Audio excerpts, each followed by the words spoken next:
Hello, I'm Jenya DeLima. Welcome to Writing and Editing, the podcast that takes a whole person approach to everything related to both writing and editing. Have you ever considered writing a themed short story collection? Or perhaps pitching one of your stories to have it included in a themed anthology? Patrick Barb is here to help answer how you can do this and other questions. He'll be providing us with his expert guidance on how to write to a theme and how to also edit and assemble a collection of short stories around it. This is Writing Short Stories to a Theme. Well, it is such a pleasure to have you here. Thank you. I'm happy to be here. Happy to talk a little bit about these themed story collections and anthologies. Great. Well, would you like to start by telling us a little bit about you and what you write? Sure. I'm Patrick Barb, as Jenny has said. I am a writer of weird, spooky, and dark things, short stories, novellas, short story collections. My most recent collection was the children's horror, first episodes for doomed adults from Northern Republic Press, and that is a themed collection based on children's TV shows of horror and weird fiction. I've also published another collection called Pre-Approved for Haunting, and the novellas Gargantuana's Ghost, Turn, and the novelette Helicopter Parenting in the Age of Drone Warfare. I feel like that one should be an impulse buy just based on the title. A lot of people seem to dig the title. One of those moments where as a writer, when you're like, I think I've got a good title for this. And so far it seems to be working. Well, I think that's just proof that it works then. I've heard about some authors who do that. They'll start with a title and then go from there, which feels a little bit like writing to theme. Yeah, and I try to I think the title is so important in any sort of writing you're doing, but especially in fiction and short stories in particular. Like if you can get the right title, that's as important as the first sentence in terms of like hooking the reader and bringing them in to the story. I completely agree. And that actually is jumping ahead a little bit to a question I had, which was how do you come up with a title? So if we want to start with that more macro view, we can start with the title first. Sure. And then how do Yeah. you pick a title that's going to encompass all these stories without maybe relying too much on alluding to only one of them? That's a great question because with the children's horror, that collection, the title it's also the title of the opening story, which is kind of a frame story in the narrative of the collection. Mhm. But I also wanted something that spoke to what is this about? And I hope it gets to the theme in a way that is very direct. It's children's things and it's horror.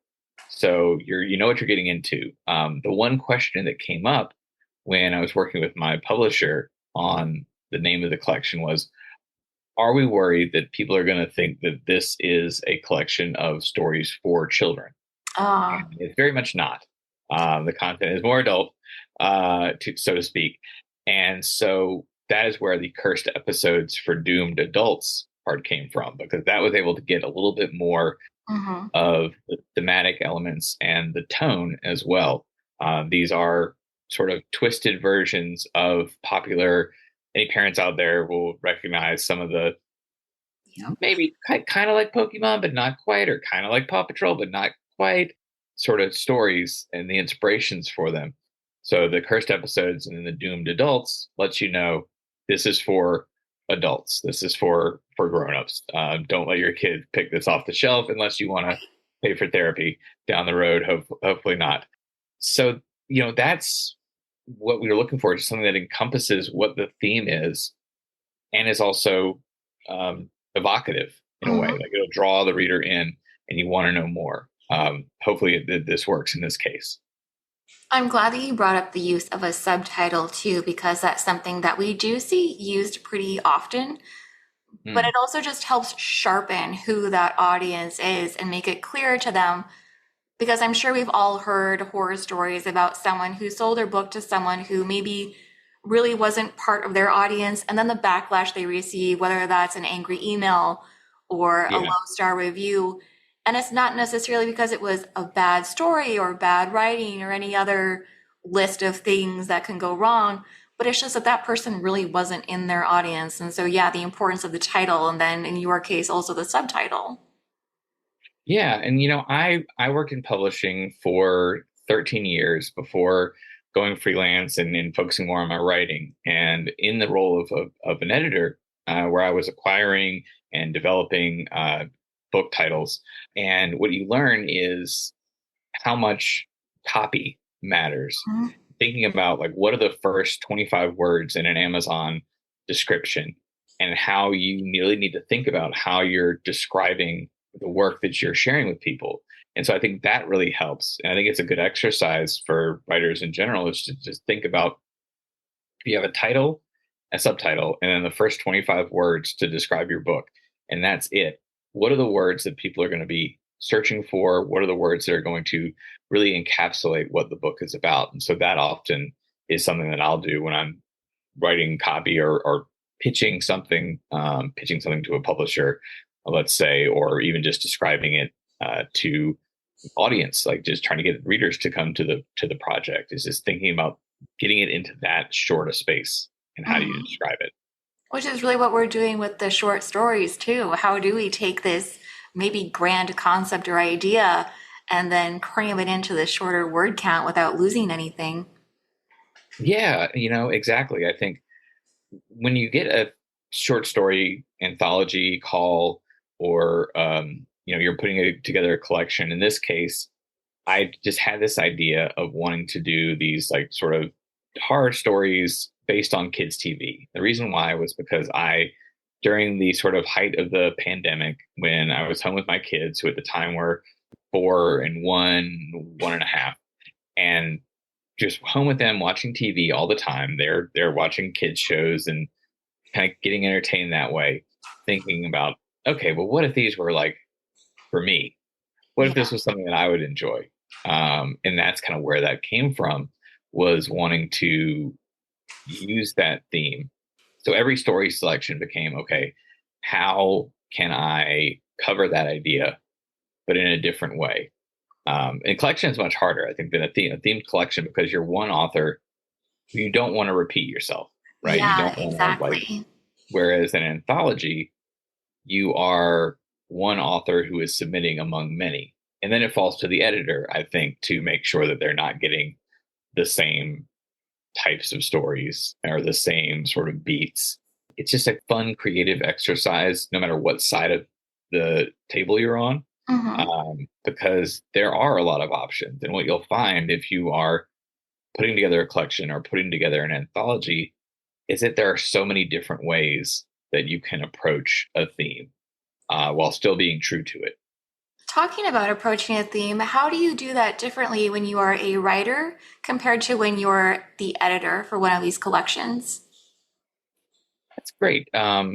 Great question, because I think as a writer, I want to tell the best story possible, and I'm focused more on the small unit, which is the short story. Mhm. And so when I'm looking at a theme for an anthology, not only am I thinking, okay, what's the story that I can tell that is a werewolf story, let's say, or like, um, what's the story that I want to tell that fits the parameters. But then there's also the second consideration I think that writers make, which is how can I tell the best Patrick Barb story? Like, how can I write a story that is true to my themes that I write in, and things like that. And so then it becomes a question of, okay, where's the overlap? Another thing I look at with as a writer is you don't necessarily want to have the first idea be the one that you use for a themed anthology, because a lot of times you are going to get people who are doing that exact idea. But a lot of people are going to have the same idea.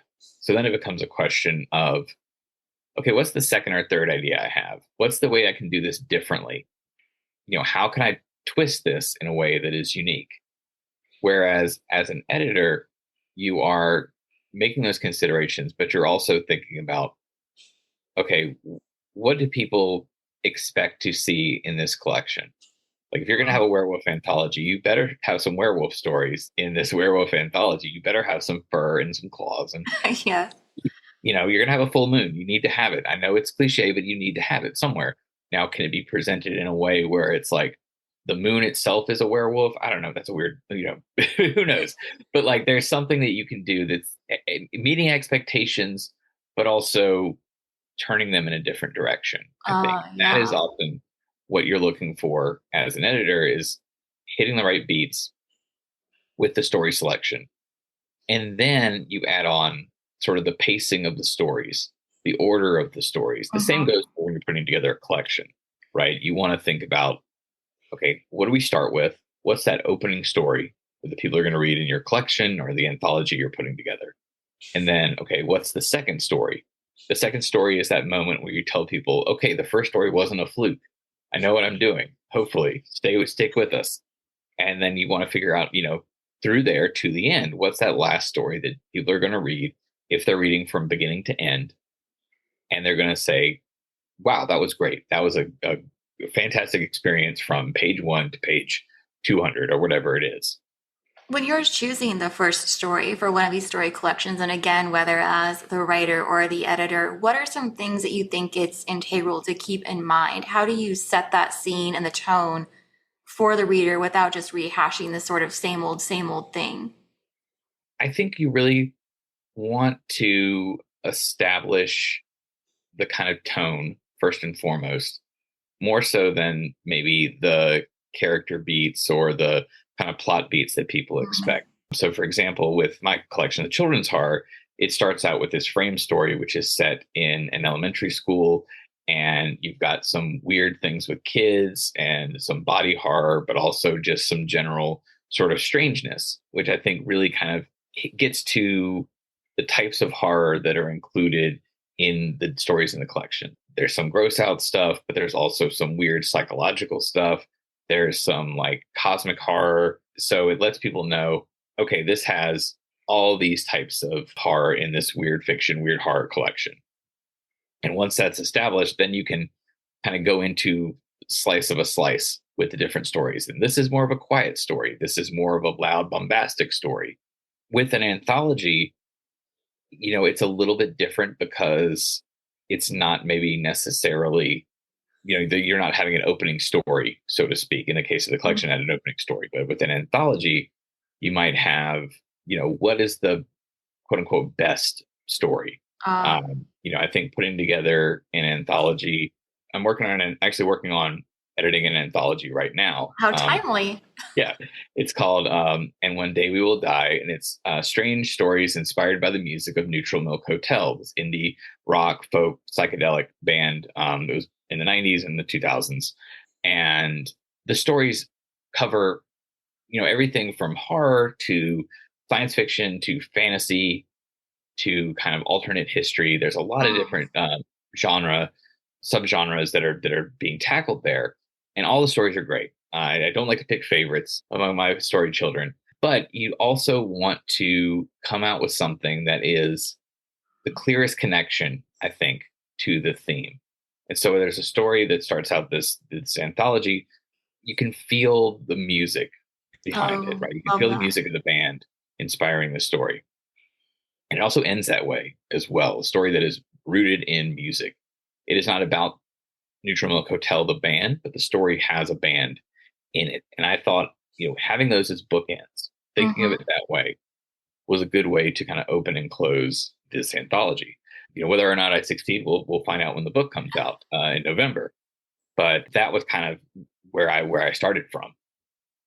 I love the idea of bookends because that's even something that we see given a lot as writing advice for opening and closing a book as a whole, not just a short story collection, but any book, that referencing back in some way that is new to what was opened with. So it only makes sense when you explain it like that. And as soon as you said it, I thought, oh, well, how reasonable. That's just very logical. Yeah, I mean, as I've sort of worked on these longer projects and short story collections and anthologies now from the editorial side of things, you really start to think about the short story is one unit, right? And Hmm. then the collection is its own thing. So when I'm putting together a collection, I've said this before, but I think there are some stories that can only exist in a collection, by which I mean I've had stories that I've tried to sell to other markets. I've had stories that I've tried to get in other anthologies or get into online magazines and things like that just haven't sold for whatever reason. And I still have faith in these stories. And then I find that they work best in a collection because you have the context of everything that has come before in the collection. Oh, So you interesting. somebody can read the other stories and say, okay, I see thematically what he's going for here, or Mm-hmm. what their aim is. And then I've had stories like that that have, received positive feedback and reviews and things like that. And I was like, well, where was this, 6 months ago, 2 years ago when I was trying to sell this story? But that is just part of it. Sometimes stories need to exist as a part of a whole. That kind of reminds me of window dressing or one of those elaborate displays you see in a store where you might hone in on something and think, wow, I really love this tchotchke or whatever it is. Hmm. But as soon as you take it home, it just looks bland and boring and out of place, that you need everything else surrounding it to really prop it up and give it that context. Exactly. That's a perfect metaphor for it. Well, I'm glad I just thought of it then. Wonderful. Cheers. So, when you're thinking of a theme, how do you avoid either going too narrow or too broad? And how can you identify when this happens? Yeah, I think, when you're talking about a theme for a collection or an anthology, you want something that isn't going to either narrow yourself as an author or narrow the authors that you're working with if you're in an editorial position. I mean, there are instances where people have a very specific theme. I think an example of a recent bizarro, weird collection anthology that came out that was all stories about Nicolas Cage, and that's like so very specific. But he's also a very eclectic actor, so I think there's a Yes. lot of room to work with. And there is a challenge. There's something to be said for like having a very narrow theme, Hmm. but you are going into that project limiting how many people you're going to get submissions from. You're limiting, how much variety you can get out of it. I think, a great writer can take a small theme and come up with 10 different stories. At the same time, I do feel like there are some times anthologies that go too broad. And it just depends. Like there's like Ghost. Okay, that's a lot of ways you can go with it. And there's a lot of choices you can make. The range is such that you have to really decide what's my focus in terms of like the tone Mm. of the stories. Like, is this a YA collection? Is this is this more for adults? Is this weird? Is this extreme horror? What have you? Like, you're trying to figure out like what that focus is. You have to narrow it down some way. I think it would also be harder to market something with a broader theme just because it's also now on you to show how you stand out from, like you were saying, there are so many anthologies that cover X, Y, or Z. And Hmm. I'm even thinking about romance. We niche down all the time. So instead of just saying it's an anthology of romance stories, well, maybe it's an anthology of historic romance stories that take place Yep. at Christmas. You have to stand out in some way and show what makes you different. And I just feel like if you tried applying this really broad theme, it might be really hard to then find your audience and again appeal to them in a way that feels like this is something new. Absolutely. I mean, it just there's so much, and so you need to find a way to stand out. And the way you stand out is to have something unique and have a unique perspective, and then also back it up with quality material, good stories. If you're putting together an anthology, good authors, names that people recognize, but also some new names. I liked hearing from new voices. I love, working on this anthology right now, getting to select stories from authors that I had never heard of Mm. was such a great experience because you're getting new voices. And the authors that we invited, I know what to expect from them, and they knocked it out of the park. But when you don't know who the author is and you read their work and you see, okay, this is a great new take on this theme that I've presented to them, it's such a wonderful feeling, right? It's like you're bringing in something new, and if it's new to you, it's likely going to be new to the readers as well. Yeah, good point. Yeah. Well, how obvious do you think the theme should be to the reader? Should they be able to pick up on it immediately in every story? Or do you think it's okay to make them work for it a little bit to see how it's present? I like making them work for it a little bit. I do think that when you're putting together a collection or an anthology, there are opportunities to get across what the collection or anthology is about. And we talked about this, the title, the copy that you're writing. Maybe you have a foreword by an author that works in this space or somebody who writes similar types of stories, but maybe didn't have time to necessarily contribute a story to the anthology. And then I do think the first story, as we said, needs to kind of hit the theme pretty directly.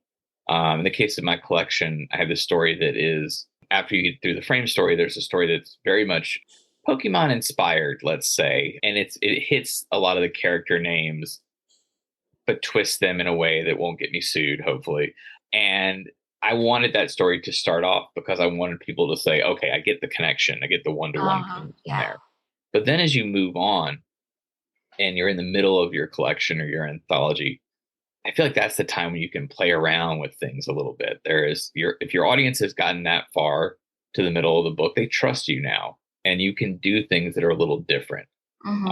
You can maybe do a kind of horror romancy type of thing as your twist on the My Little Pony story or something like that. Once you have that trust, you can do a lot. That ties in so well with earlier comments in the conversation about choosing the story order and even how that will impact the flow of one story to the next. So, what I'm hearing is if you want to be experimental or a little bit avant garde with your stories, wait until the middle. Yeah, well, you can start with it, but you're making a very bold move there, and it can be alienating. And writers talk about not reading reviews, but we all take a look at them from time to time. Mhm. We all sort of see what people are saying. And I think there are some times when people will get a book if they're not familiar with your work, or they're coming to it fresh. And if you have something that is very bold, you're going to maybe somebody's going to love it. There's a good chance somebody's going to love it. But there's also a great chance somebody's going to hate it. And my thing is, I want as many people to read my books as possible that are open to it. And I Mhm. also don't want to alienate people. So I want to kind of give them this experience of saying, oh, okay, here's something a little familiar for you. If you like this, well, wait do you see what's up ahead? Because it's going to get crazier, it's going to get weirder, and then go from there. And then kind of leave them on a story that is going to make them feel like, okay, I've read this full collection or anthology and I've had a great experience with it. Mhm. That's where I'm looking at when I'm putting together the order of the stories. So there's just a lot of little elements to go into place, and you're trying to put that mixtape together in just the right order. I think twist on theme is another important conversation to bring up just really quickly, especially for those who are writing their own short story collection versus contributing to an anthology. And that is, how do they make sure that while they're fitting each of these stories to a theme, that they're not going back to the same twists or even the same general concept over and over? Because I could see that happening, especially because, again, if you maybe have limited yourself, and let's say you're writing about only Nicolas Cage, and Yeah. maybe you've decided to only write about Nicolas Cage's personal life, I could see that Right. happening where you just become stuck. Yeah. When I'm writing a collection versus editing an anthology, or like being somebody who's submitting to an anthology, you do have to like consider, what angle am I taking to the theme? How am I doing something different? And I think that also comes from just being aware of the rest of the table of contents. Mm. So, like, once you've written a couple stories, you know what those stories are. You can now say, all right, I'm going to set aside all the stories where the werewolves are in the swamp or something like that. And now it's going to be stories about werewolves in the city or something like that. You are aware of what has come before. Nobody is putting together a collection in a vacuum. Unless something really horrible has happened and you have like just no short-term memory and you just lose whatever the last story was, you forget about it. You're going to know what they are. You're going to remember, and you're going to be able to kind of shape it that way. And again, it's about shaping that reading experience. So not only is it twist on theme, but I think mood and tone are so important as well. Mhm. So if you have a bunch of sad stories, not necessarily need to mix it up with a happy story, but something that is a little bit different in terms of like, Right. maybe it is a happier ending, let's say. Just throw in That, some good old ennui. yeah, that's it, or melancholy or something like that. Those are different ways to kind of shape it. It's not just the theme, it's how it's handled. And Yeah. also things like first person versus third person perspective, past tense, present tense. There are a lot of different ways and very kind of like granular elements that you can say, this is a first person story. I'm going to follow it up with a third person story. because that's going to be a different reading experience. It's I just love don't. that you said that because I really think that makes it feel a lot easier, even to the author, just knowing that they don't have to come up with this giant, huge, like 180 from what they've been doing, that it could be as simple as something like using a different setting or changing the POV. Yeah, I mean, those are really simple things. Sometimes you just need a good take on the theme. That's simple as that. I mean, it's simple to say, harder to do. Yeah, well, it's still wonderful advice. Before we end, are there any themed short story collections that you would recommend to listeners if they're looking for one to pick up? Yeah, there's actually a couple that I would recommend. First one is one that I'm in, so I'll, full disclosure there. Hey, Uh, go for it. Howls from the Dark Ages. It's from the online writing community, the House Society, and it is a themed anthology. They do one every year. In this case, it was all medieval horror, so it's a little mix of like dark fantasy and alternate timelines and horror.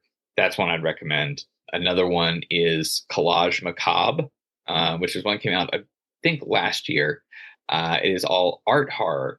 So for all those art students or wannabe art majors out there, these are all sort of twists on art and horror. And that is a great collection, I think, because you think about like making art and horror, and then it has stories that are about acting, painting, obviously, statues, graffiti. They take it in so many different directions and so many different kinds of art, ways to theater, just different ways to define art. And I love that not only are the choices of art different in this anthology, but it's also the types of horror. There are some body horror, there is some weird horror, there's cosmic horror, there's just all different types. So I think those two collections really stand out to me as being ones that are kind of exemplary of writing to a theme and coming up with different ways to handle that theme, essentially. Oh, thank you. And I'll make sure that we have both of those linked in the show notes. Fantastic. Thanks again. Well, thank you for listening, and please be sure to check out the show notes for additional information, including the links to those books that we just mentioned. And then please join me next week when Angela Yuriko Smith will be visiting, and she's going to be defining the word opportunist as well as giving us tips on how you can be one. And if you enjoyed today's episode, please leave a rating or review wherever you download or listen. Thanks again.